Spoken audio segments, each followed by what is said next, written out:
नमस्कार। उनकी कलम मेरी आवाज़ में आप सभी का स्वागत है। बड़ों को प्रणाम और छोटों को बहुत सा प्यार। चलिए सुनते हैं कहानी मछुए की बेटी, जिसे लिखा है सुभद्रा कुमारी चौहान जी ने। चौधरी और चौधराइन के लाड प्यार से तिन्नी को बड़ी ही स्वच्छंद और उन्मुक्त बना दिया था। वह बड़ी निडर और कौतूहल प्रिय थी। आधी रात, पिछली पहर, जब तिन्नी की इच्छा होती, वह नदी पर जाकर नाव खोलकर जल विहार करती और स्वच्छ लहरों पर खेलती हुई चंद्र किरणों की अटखेलियाँ देखती। यही कन्या चौधरी की सब कुछ थी, किंतु फिर भी आज तक चौधरी उसका विवाह न कर सके थे, क्योंकि कन्या के योग्य कोई वर चौधरी को अपनी जात में ना देख पड़ता था। इसीलिए तिन्नी अभी तक कंवारी थी। नदी के पार और उस पार से इस पार लाने का चौधरी ने ठेका ले रखा था। चौधरी की अनुपस्थिति में तिन्नी और अपने पिता का काम बड़ी योग्यता से करती थी। आज इतनी जल्दी कहाँ जा रही हो तिन्नी? क्या तुम नहीं जानते? क्या यही कि राजा साहब आज उस पार जाएंगे? कौन राजा साहब? तुम्हें यह भी नहीं मालूम? मैं आज ही तो आया हूँ। और अब तक कहाँ थे? अपने घर। तो जैसे मैं रात दिन घाट पर ही तो बनी रहती हूँ ना, इसलिए मुझे सब कुछ जानना चाहिए, और तुम कुछ भी नहीं। तुम मुझे वैसे ही तंग किया करते हो। जाओ, अब मैं तुमसे बात भी नहीं करूँगी। तिन्नी को चिढ़ाकर उसकी क्रोधित मुद्रा को देखने में युवक को विशेष आनंद आता था। इसीलिए वह प्रायः इसी प्रकार से बेसिर पैर की प्रश्न करके उसे चिढ़ा दिया करता था। किंतु आज तो बात जरा टेढ़ी हो गई थी। तिन्नी ने क्रोध आवेश में यह प्रतिज्ञा कर ली थी कि अब वह युवक से बोलेगी ही नहीं। इसलिए मुंह फेरकर वह तेजी से घाट की ओर चल दी। युवक ने तिन्नी का रास्ता रोक लिया और बड़े विनीत और नम्र भाव से बोला, तिन्नी, सच बता दे मेरी तिन्नी, मैं तेरा डांड चला दूंगा, तेरा आधा काम कर दूंगा। तिन्नी के क्रोधित मुख पर हंसी नाच गई। युवक उसके साथ डांड चलाएगा, उसे एक साथी मिल जाएगा। इस बात को सोचकर उसे बड़ी प्रसन्नता हुई। वह बोली, सच सच कहते हो? मेरे साथ तुम डांड चलाओगे? देखा, बापू नहीं है, मैं अकेली हूँ। यदि तुम सचमुच मेरे साथ डांड चलाने को कहो तो फिर बताती हूँ। सच नहीं तो क्या झूठ? मैं डांड जरूर चलाऊंगा, पर पहले तुझे बताना पड़ेगा। युवक ने कहा, इधर अपने पास ही कोई रियासत है ना? यहाँ के राजा साहब नदी के उस पार शिकार खेलने जाएंगे। महीना 15 दिन का काम है। मनोहर, खूब अच्छा रहेगा, खूब पैसे भी मिलेंगे। मैं तुम्हें भी दिया करूँगी, पर इतना वादा करो कि जब तक बापू ना लौट कर आवे तुम रोज मेरे साथ डांड चलाया करोगे। यह कौन सी बात है तिन्नी? यदि तू मान जा तो मैं तेरे साथ जीवन भर डांड चलाने को तैयार हूँ, जो जैसे मैंने कभी इनकार किया है।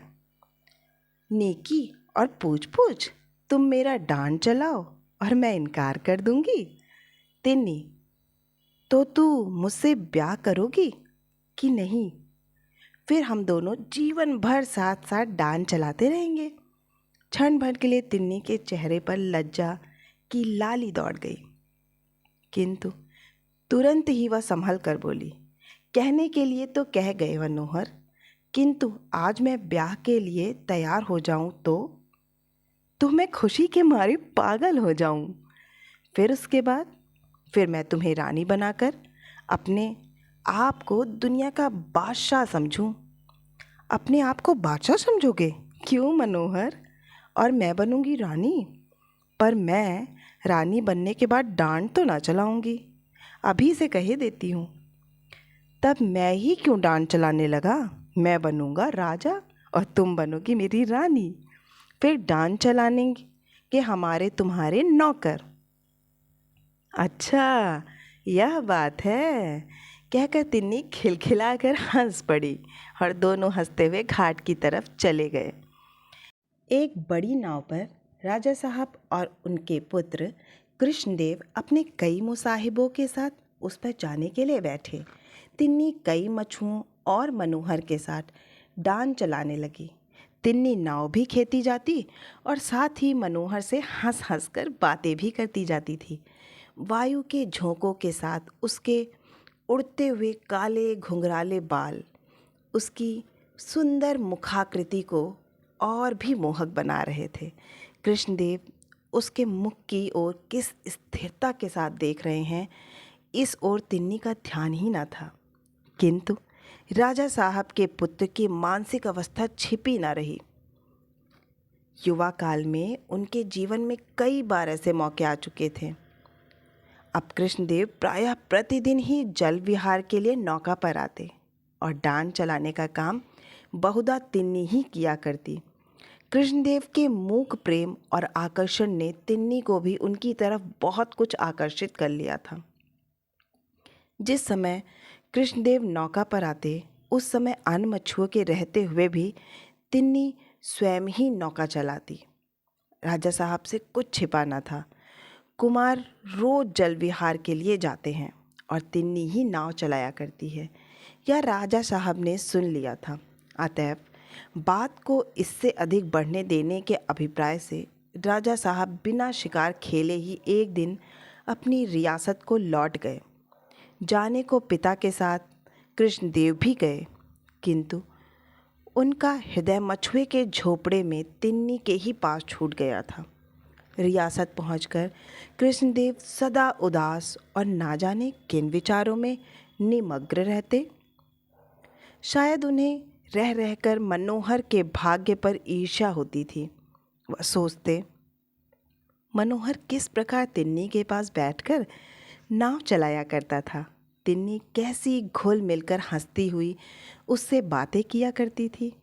एक मामूली आदमी होकर भी मनोहर कितना सुखी है। काश मैं भी एक मछुआ होता और तिन्नी के पास बैठकर नाव चला सकता तो कितना सुखी होता। किंतु किसी से कुछ भी न कहते। हाँ, अब उन्हें आखेट से रुचि न थी। शतरंज के वे बहुत अच्छे खिलाड़ी थे, किंतु अब मोहरों की ओर उनसे आंख उठाकर देखा भी न जाता। अध्ययन से भी उन्हें बड़ा प्रेम था। उनकी लाइब्रेरी में विद्वान लेखकों की अच्छी से अच्छी पुस्तकें थीं, किंतु उन पर अब इंचों धूल जम रही थी।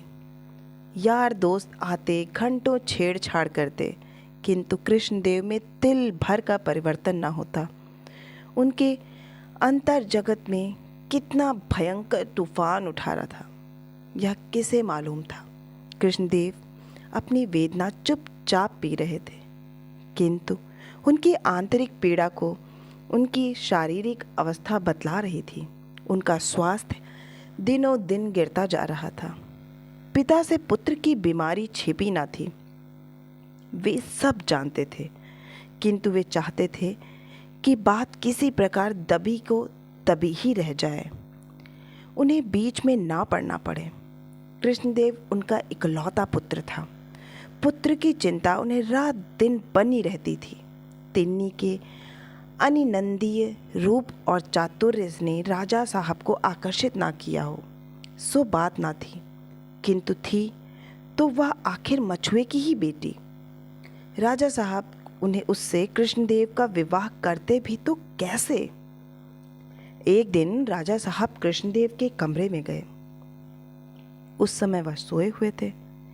आंखों से पास रोते रोते गड्ढे से पड़ गए थे। चेहरा पीला और शरीर सूख कर कांटा सा हो रहा था। जमीन पर ही एक चटाई के ऊपर बिना तकिए के मखमली बिछौने पर सोने वाला एक दुलारा कृष्णदेव ना जाने किस चिंता में पड़ा पड़ा सो गया था। राजा साहब की आंखों में आंसू आ गए। वे कुछ न बोलकर चुपचाप कृष्णदेव के कमरे से बाहर निकल आए। दूसरे ही दिन रियासत से तिन्नी समेत चौधरी को बुलावा हुआ। उन्हें शीघ्र से शीघ्र उपस्थित होने की आज्ञा थी और साथ ही उन्हें लेने के लिए सवारी भी आई थी। इस घटना ने मोहल्ले भर में हलचल मचा दी थी। चौधरी बहुत घबराए। सोचा, अवश्य ही मेरी अनुपस्थिति में इस उद्दंड लड़की ने कोई अनुचित व्यवहार कर दिया होगा। राजा साहब जरूर नाराज हुए होंगे, नहीं तो तिन्नी समेत लाए जाने के कारण ही क्या हो सकता है। मोहल्ले वाले सभी चौधरी को समयोचित सीख देते आए। अपनी अपनी समझ के साथ अनुसार किसी ने कुछ कहा, किसी ने कुछ। तिन्नी का हृदय कुछ और ही बोल रहा था। तिन्नी पिता के पास मोटर पर बैठने ही वाली थी। मनोहर ने आकर धीरे से तिन्नी से कहा, तिन्नी, कहीं राजकुमार ने तुम्हें अपनी रानी बनाने के लिए बुलाया हो तो? कुछ तुम मुझे अपनी रानी बनाते थे, कुछ राजकुमार बनाएंगे। तिन्नी, तुम सदा ही मेरे हृदय की रानी रही हो और रहोगी। आज ऐसी बातें क्यों करती हो? सो कैसे? बिना विवाह हुए ही मैं तुम्हारी या तुम्हारे हृदय की रानी कैसे बन सकती हूँ? तिन्नी ने रुखाई से पूछा। तिन्नी, रानी बनने के लिए विवाह ही थोड़े ज़रूरी है। जिसे हम प्यार करें वही हमारी रानी। तिन्नी का चेहरा तमतमा गया। बोली, धत, मैं ऐसी रानी नहीं बनना चाहती। ऐसी रानी से तो मछुए की बेटी ही भली। और मनोहर के उत्तर की प्रतीक्षा ना करके पिता के पास जाकर मोटर पर बैठ गई। मोटर स्टार्ट हो गई। जब यह लोग रियासत में राजा साहब के महल के सामने पहुंचे तब कुछ अंधेरा हो चला था। इनके पहुंचने की सूचना राजा साहब को दी गई। चौधरी पुत्री समेत महल के सूने कमरे में बुलाए गए। कमरे में राजा साहब और कृष्णदेव को छोड़कर कोई न था। डर के मारे चौधरी की तो हुलिया बिगड़ रही थी, किंतु तिन्नी मन ही मन मुस्करा रही थी।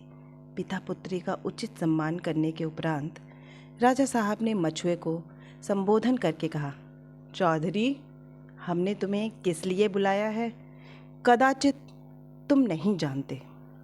चौधरी भय से कांप उठे, हाथ जोड़कर बोले, मैं तो महाराज का गुलाम हूँ, सदा सदा के लिए। राजा साहब बात काटते हुए बोले, हम तुम्हारी इस कन्या को राजकुमार के लिए चाहते हैं। तिन्नी होठों के भीतर मुस्कुराई और चौधरी आश्चर्य से चकित हो गए। एक बार राजा साहब की ओर और फिर उन्होंने तिन्नी की ओर देखा। सहसा चौधरी को इस बात पर विश्वास न हुआ। कहाँ मैं एक साधारण मछुआ और कहाँ वे एक रियासत के राजा? हमारे बीच में कभी रिश्तेदारी भी हो सकती है? फिर ना जाने क्यों सोचकर भय विह्वल चौधरी ने हाथ जोड़कर कहा, महाराज, यह कन्या मेरी नहीं है। राजा साहब चौंक उठे। आश्चर्य से उन्होंने चौधरी से पूछा, फिर यह किसकी लड़की है? हाथ जोड़े ही जोड़े चौधरी बोले, महाराज, 15 साल पहले की बात है। नदी में बहुत बाढ़ आई थी। उसी बाढ़ में मेरे बुढ़ापे की लकड़ी, यह कन्या, मुझे मिली थी।